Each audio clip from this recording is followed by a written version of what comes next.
Statue 175 coming to you here with a piece that I've had for a little bit now, and I've hesitated to review. I should have reviewed a long time ago because this piece is amazing. It's number 817 out of 1500 made.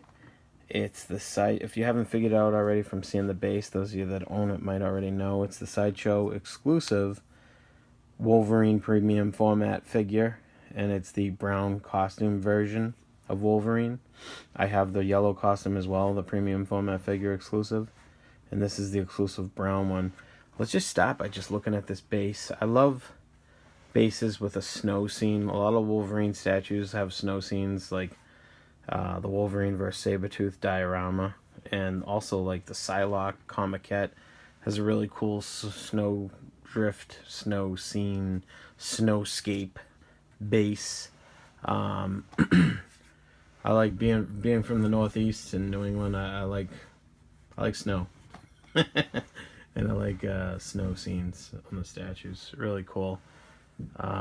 Just the base looks epic. It looks really cool with the snowdrift kind of going over the base, and you see the broken wood. It's a really classy look on the wood here. And then the you have the there's just some cool little detail there in the wood. And then you have the rocks. Try and get some focus there. You see the snowdrift on the wood.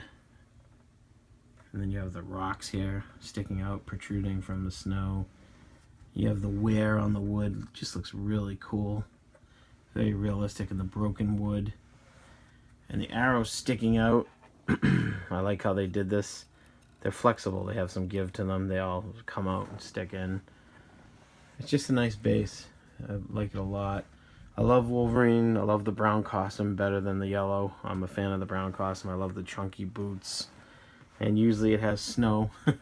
Just like the Sabretooth vs. Wolverine diorama with the boots with the snow on them. They did an all-around great job. Now, I don't know my Wolverine history and lore as good as Matthew Tina, my buddy. He knows a heck of a lot more about Wolverine than I do. I know the exclusive on this was the blade, and I love displaying it with the blade, with the red blade. I think it's the Marasma blade or something like that.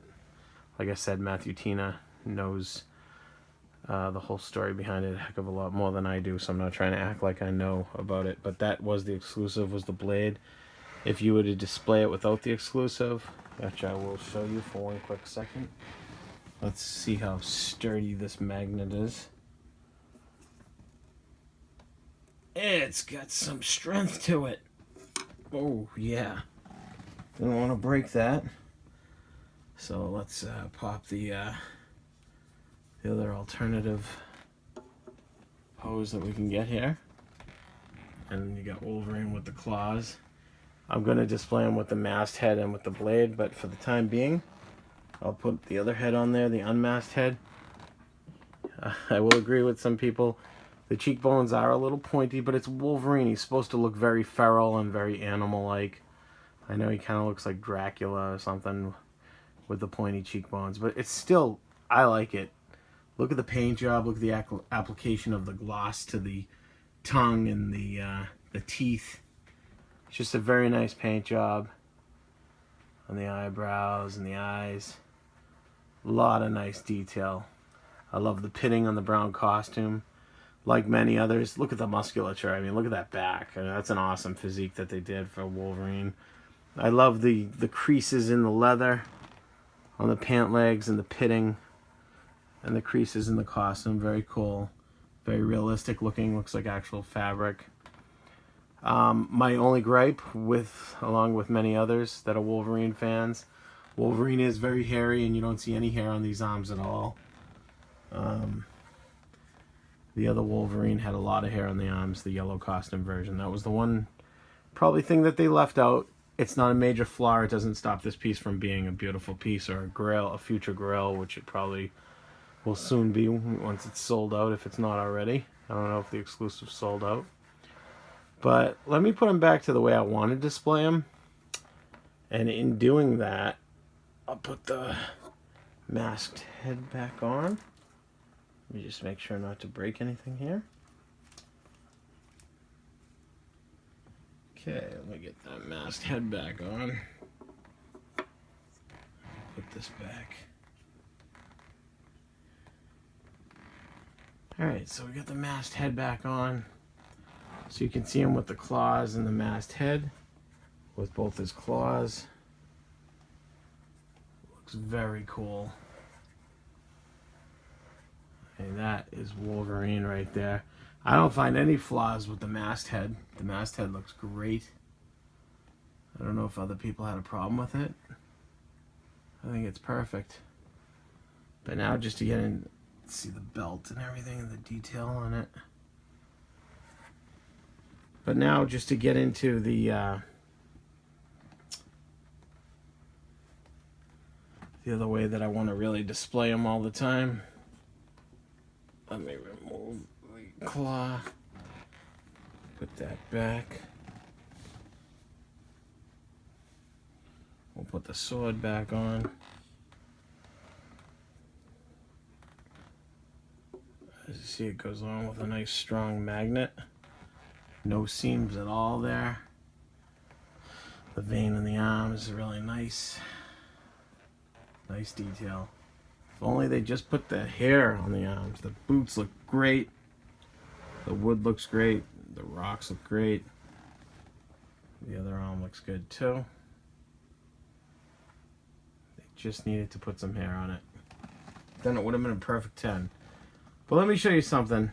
It's going to be hard to do with the one hand holding the camera. I didn't think about that. But we see here, Wolverine has metal claws.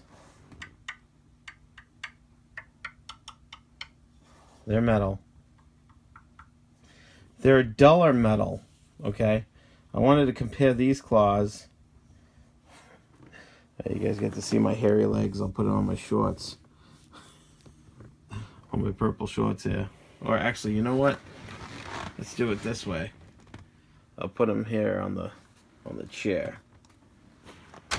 Now here is one claw. All right.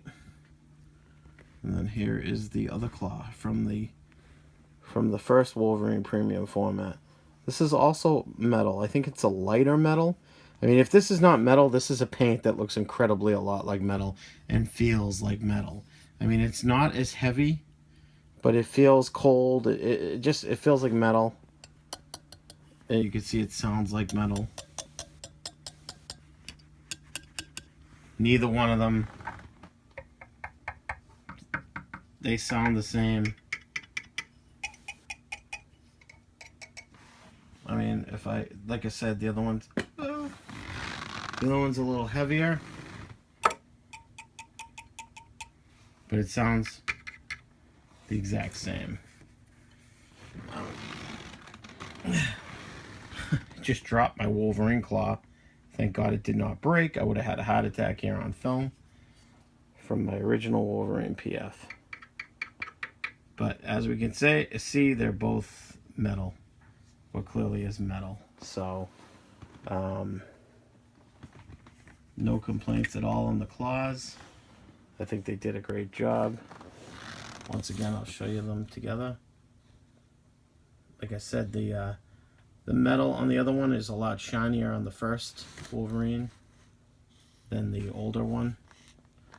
But all in all, they're both metal, I think. And of course, the sword is metal too. Forgot to point that out. It's a nice solid metal. So I'm very pleased with this guy. I know this video is running long, but I just wanted to show you the comparison between the two claws from the yellow premium format Wolverine and the brown version premium format Wolverine. But he looks great.